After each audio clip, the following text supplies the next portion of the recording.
सभी को मेरी तरफ से प्यार भरा नमस्कार। आज हमारे अध्ययन अध्यापन का जो विषय है वो है भक्ति काल।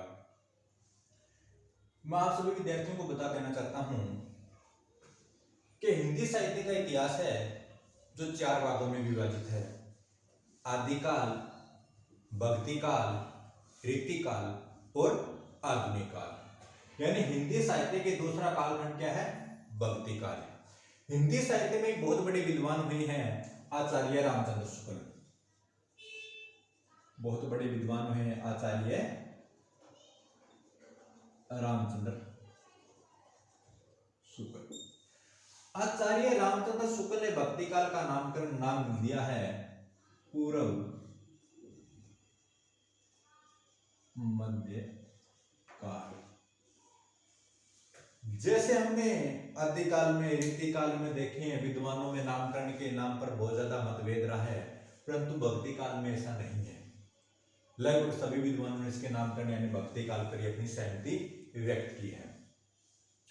फिर हम बात करते हैं कि भक्ति का आगमन हुआ कैसे। यानी हम जैसे आदिकाल में वीरता की रचना कर रहे थे, राजस्व परंपरा की रचना हो रही थी, इसी प्रकार एक ऐसा क्या हुआ कि इन चीजों को यानी श्रृंगारिक और वीरता की रचना को छोड़कर हम भक्ति को और आ गए। इसी में आचार्य रामचंद्र शुक्ल क्या कहते हैं, जो भक्ति है एक हताश हिंदू जाति की मनोवृत्ति का कारण है। एक हताश हिंदू जाति की मनोवृत्ति का कारण है। वो क्या कहना चाहते हैं, इतिहास में हम जाएं यानी 1375 विक्रम संवत के समय पर हम जाएं तो हमें भारतीय राजनीति को समझना होगा। तो हम देखते हैं कि भारतीय राजनीति में क्या रहा है, हिंदू जो हमारे हिंदू शासक थे उनका शासन समाप्त हो जाता है और भारत की राजनीति में यानी केंद्रीय सत्ता पर राज किसका आ जाता है, मुस्लिम शासकों का आ जाता है। तो इसी कारण यह क्या कहता है कि हमने युद्ध में यानी हिंदू शासक युद्ध में हार चुके थे, हिंदू जनता युद्ध में हार चुकी थी और हमारे ऊपर शासन किनका हो गया था, मुसलमानों का शासन हो गया था, मुसलमान शासकों का शासन हो गया था। तो हारा हुआ आदमी यानी हमारी हार का कारण था, तो उसको हार के कारण को भुलाने के लिए हमने क्या भक्ति की ओर हो गए। हम अपनी हारी हुई मनोवृत्ति को छुपाने के लिए क्या कहे, भक्ति को मुड़ गए। यह कहते हैं आचार्य रामचंद्र शुक्ल। परंतु आचार्य रामचंद्र शुक्ल के ही शिष्य हुए हैं डॉक्टर हजारी प्रसाद द्विवेदी। वो इस मत से सहमत नहीं है। वो कहती हैं यह बात बिल्कुल भी असत्य है। यह परंपरा जो मुसलमानों के यानी जो भक्ति धारा थी, यह मुसलमानों के आक्रमण के कारण नहीं आई है। यह तो एक भारतीय परंपरा का स्वतःस्फूर्त विकास है। वो क्या कहना चाहते हैं हजारी प्रसाद द्विवेदी, हिंदू जनता की यह स्वाभाविक आस्था है। यदि मुसलमान शासक ना भी करते, आक्रमण ना भी करते भारत पर, फिर भी भक्ति धारा तो ऐसे ही आनी थी। इसी प्रकार हम जॉर्ज ग्रीशियन को लेते हैं तो जॉर्ज ग्रीशियन कहते हैं ये तो ईसाइयत की देन है, परंतु यह मत बिल्कुल भी सहमत नहीं इस मत से। फिर जो भक्ति है, भक्ति में क्या कहता है यह हजारी प्रसाद द्विवेदी कि मुस्लिमों के कारण यानी मुस्लिम भारतीय जनता की हार का कारण नहीं है, इसका विकास तो पहले ही हो चुका था। और हजारी प्रसाद की बात में सहमत भी हूं। यानी हजारी प्रसाद की इस बात से सहमत इसलिए है कि जो भक्ति की शुरुआत हुई है भारत में, वो क्या हुई है, दक्षिण भारत में हुई है। भक्ति की जो शुरुआत हुई है भारत में कहां से हुई है, दक्षिण भारत में हुई है। दक्षिण भारत से धीरे धीरे ये भक्ति कहां से आई है, उत्तर भारत में आई है। थोड़ा इसको हम समझते हैं। इस प्रकार रहा है जो भक्ति की शुरुआत रही है।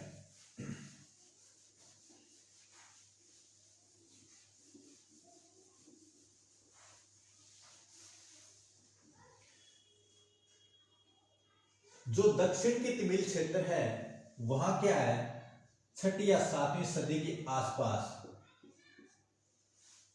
हो सकता है कुछ विद्वान इसमें सहमत ना हो, जो ज्यादातर विद्वान सहमत है वो क्या है, 6वीं और 7वीं सदी के आसपास क्या है, भक्ति की शुरुआत हुई है। यानी द्रविड़ क्षेत्र में, दक्षिण भारत में। वहां क्या है, 2 शाखाएं थी। कौन कौन सी, आलावर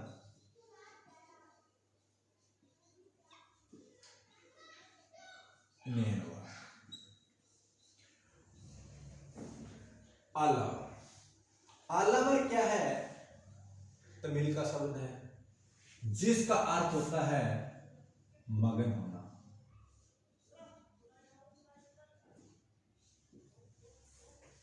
यानी आलावर का अर्थ क्या होता है? मगन रहना, डूबना। ये भगत क्या थे? विष्णु की उपासना करते थे। जो अपने को विष्णु के आराध्य थे उसको कहते हैं आलावर। और इसमें ना सभी जातियों के लोग थे। जो आलावर भक्त थे इसमें सभी जातियों के लोग थे। तो ये क्या थे? ये अपने विष्णु की उपासना करते थे, जिसमें राम, उसके आगे जो भी अवतार परंपरा रही है विष्णु की, राम कृष्ण, वो आगे चलकर उनका विकास होता रहेगा। तो इनकी संख्या थी 12। जो आलावर थे इनकी संख्या क्या थी? 12 था। और ये इतने थे, भक्ति में इतने डूबे हुए थे, इतने मगन थे कि ये भक्ति धारा का ही पैदा कर दिया, यानी दक्षिण भारत से।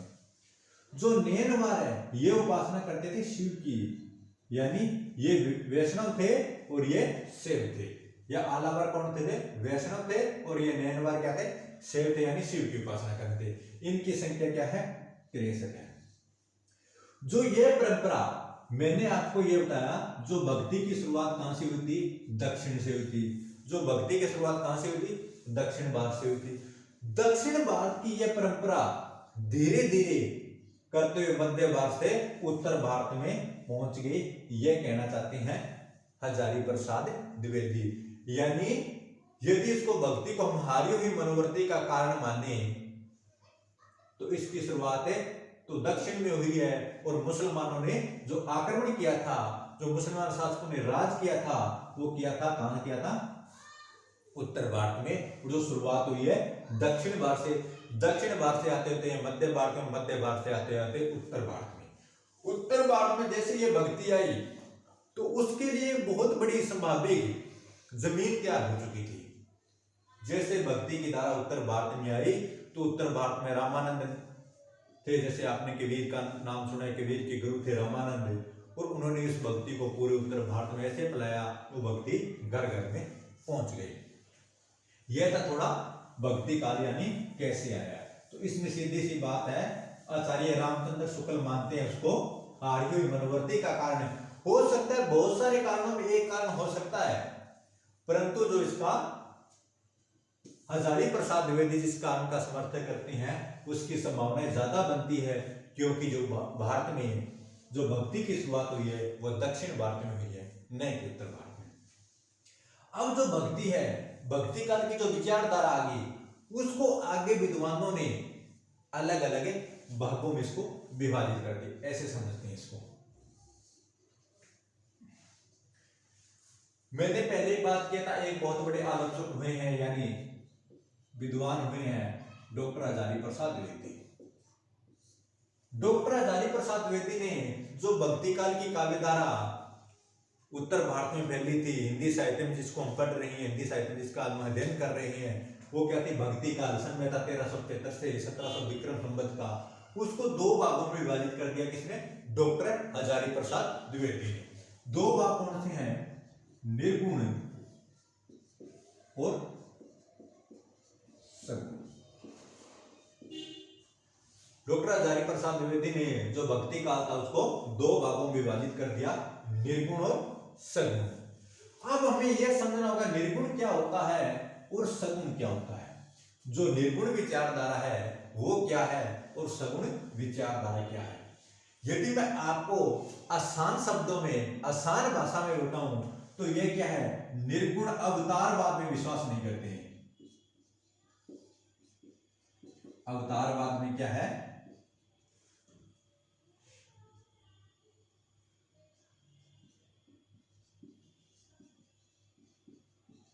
और ये क्या है? अवतारवाद में विश्वास करते हैं। जो निर्गुण विचारधारा है वो ईश्वर को निराकार मानते हैं। जो निर्गुण की विचारधारा है वो क्या है? ईश्वर को निराकार मानते हैं, वो अवतारवाद में बिल्कुल भी विश्वास नहीं करते। उनके अनुसार क्या है, ईश्वर कण कण में है। परंतु जो सगुण विचारधारा है वो क्या है, अवतारवाद में विश्वास करते हैं। जैसे कोई कृष्ण की उपासना कर रहा है, कोई राम की उपासना कर रहा है, जैसे ये क्या है, अवतारवाद में विश्वास कर रहे हैं, यानी निर्गुण सगुण। आगे चल के आचार्य रामचंद्र शुक्ल ने, किसने, आचार्य रामचंद्र शुक्ल ने इसको निर्गुण और सगुण को भी आगे भागों में विभाजित कर दिया। इनका कर दिया ज्ञान मार्गी और प्रेम मार्गी, प्रेमा मार्गी,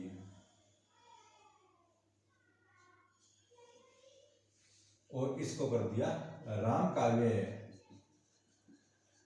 और कृष्ण काव्य।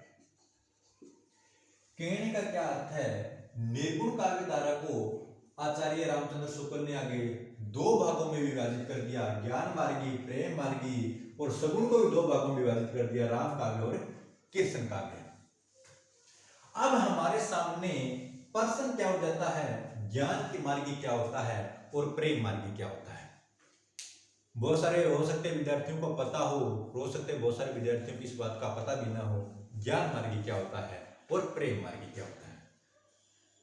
मैं आपको साधारण शब्दों में बताना चाहता हूं। ज्ञान और मार्गी दो शब्द है, यानी ज्ञान प्लस मार्ग, और इसी प्रकार प्रेम प्लस मार्ग।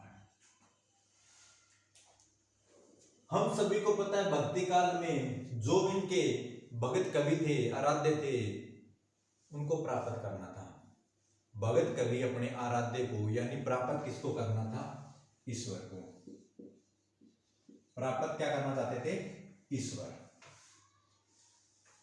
ईश्वर प्राप्त करने के लिए निर्गुणों में दो सूत्र हो गए, यानी मार्ग मानी रास्ता, ईश्वर को प्राप्त करने का रास्ता। तो ज्ञान मार्गी कवि थे, जो ज्ञान मार्गी कवि थे, आगे जाकर राम कुमार वर्मा ने इनको विभाजित, राम कुमार वर्मा ने इसको अलग अलग भागों में विभाजित कर दिया है। राम कुमार वर्मा इसको संत काव्यधारा व सूफी काव्यधारा के रूप में विभाजित कर देते हैं। मैं आपको ये बता रहा था, यानी लक्ष्य क्या था, चाहे ज्ञान मार्गी हो चाहे प्रेम मार्गी हो, उनका लक्ष्य क्या रहता, लक्ष्य था ईश्वर को प्राप्त करना। तो जिन कवियों ने ईश्वर को प्राप्त करने के लिए ज्ञान का रास्ता अपनाया, ज्ञान के रास्ते पर चले, ज्ञान का सहारा लिया, वो क्या हो गए, ज्ञान मार्गी हो गए। ईश्वर को प्राप्त करने के लिए जिन कवियों ने ज्ञान का रास्ता अपनाया, ज्ञान का सहारा लिया, वो क्या हो गए, ज्ञान मार्गी हो गए। और जिन्हें ईश्वर को प्राप्त करने के लिए, ईश्वर को प्राप्त करने के लिए प्रेम का सहारा लिया, प्रेम के रास्ते पर चले, वो हो गए प्रेम मार्गी। यानी ये कंसेप्ट आपका क्लियर हो जाना चाहिए, ज्ञान मार्गी कौन होते हैं, प्रेम मार्गी कौन होती है। जिन्होंने ईश्वर को प्राप्त करने के लिए ज्ञान का सहारा लिया, वो हो गए ज्ञान मार्गी, और जिन्होंने ईश्वर को प्राप्त करने के लिए प्रेम का सहारा लिया, वो हो गए प्रेम मार्गी।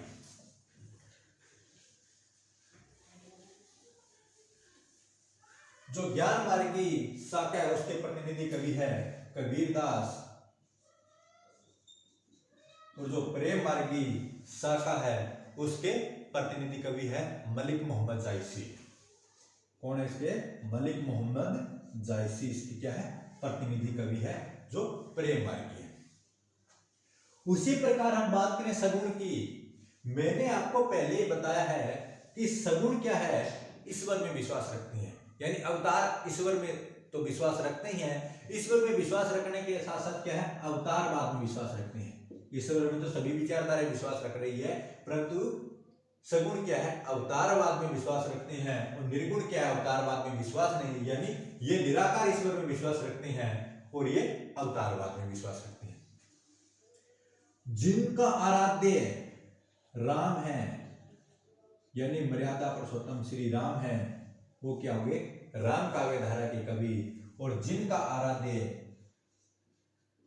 कृष्ण है, वो क्या होंगे, कृष्ण काव्य धारा के कवि। राम काव्य धारा के प्रतिनिधि कवि रहे हैं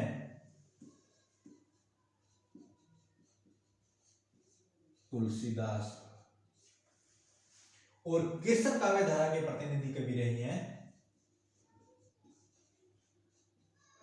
सूरदास। यानी यह है भक्ति, यह है भक्ति काल।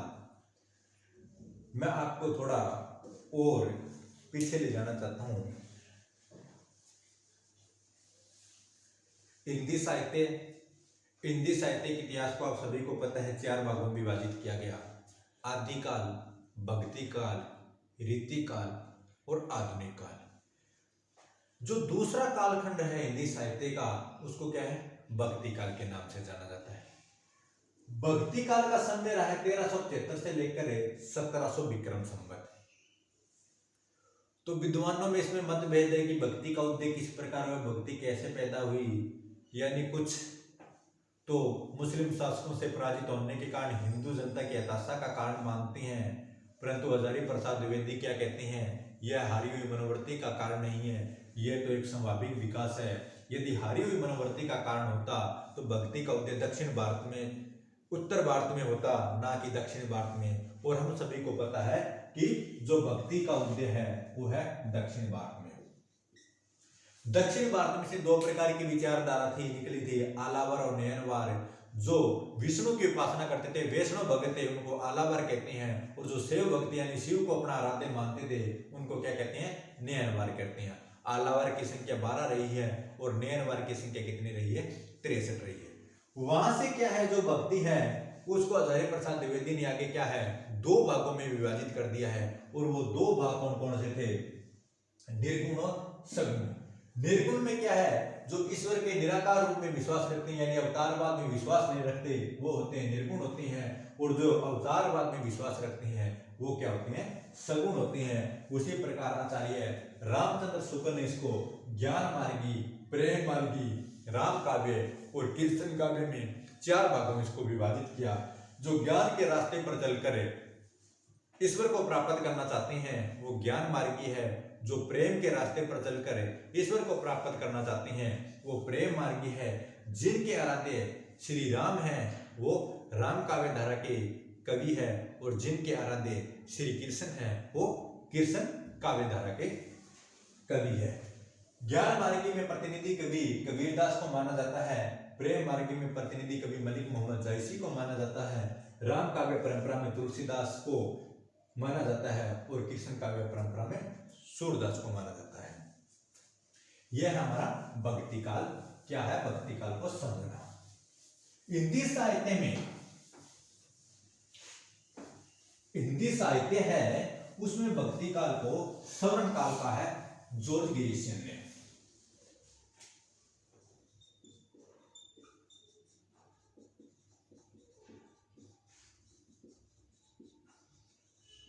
सवर्ण काल की संज्ञा दी है किसने, जॉर्ज गिरिसन ने। कई बार हमारे सामने यह प्रश्न आ जाता है कि इस काल को सवर्ण काल क्यों कहा जाता है। मैं आपको बताना चाहता हूं, इस काल में बहुत अच्छी काव्य रचना हुई है। जो हमारा भक्ति का काल है उसमें बहुत ज्यादा और बहुत अच्छी काव्य रचना हुई है, जिसमें क्या है, समाज में फैली हुई बुराइयों पर कुठारघात किया गया है, समाज में एक सामाजिक चेतना का विकास किया गया है। ऐसी रचना हुई है जिसमें कबीरदास जैसे, जायसी जैसे, तुलसी और सूर जैसे कवि हो। उस काल को सवर्ण काल न कहा जाए तो क्या कहा जाएगा। यह हमारा भक्ति काल किस प्रकार का था, यानी भक्ति काल का उद्देश्य कैसे हुआ है।